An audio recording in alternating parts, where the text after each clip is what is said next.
Hello, I'm Susan Opioke, Executive Director to Community Partners, and I'm sitting here today with Mr. Michael Main, our principal at Challenger K-8, and good morning.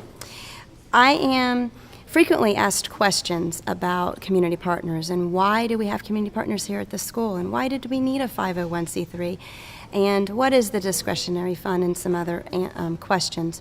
So I'm sitting here with Mr. Main to answer those questions. So the reason why we set up with community partners as a 501c3 was to allow us to expand on any financial possibilities that we could bring into the school through fundraisers that require a 501c3 and through events that we can now hold as a 501c3 at other venues than the school.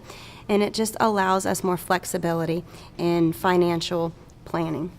If you could explain to everybody what is the differences today that we have versus 5-6 years ago? Well, Susan, 5 or 6 years ago, Challenger's discretionary budget was upwards of $90,000, and today, this school year, our discretionary budget is a little under $23,000.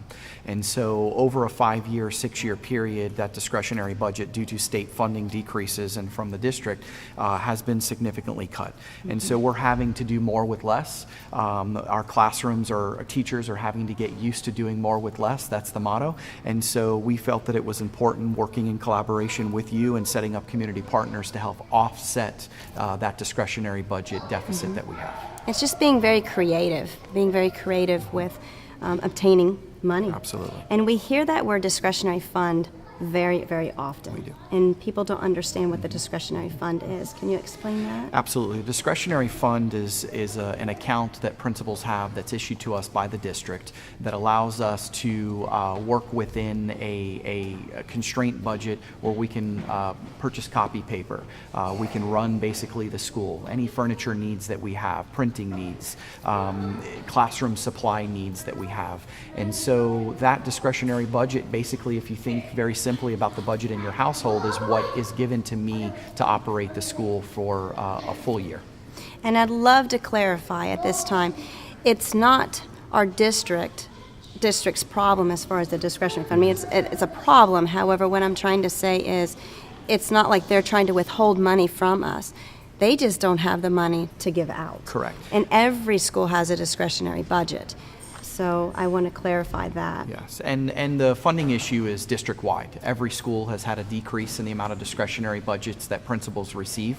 This is not a Challenger alone problem, it's a district-wide problem, but community partners is something that we're doing here at Challenger to help offset that. Again, like Susan said, thinking outside the box creatively in ways in which we can continue providing the type of education to your kids that we've always been accustomed to here at Challenger. So a lot of people want to know, where in the world do my tax dollars go? I'm asked that all the time.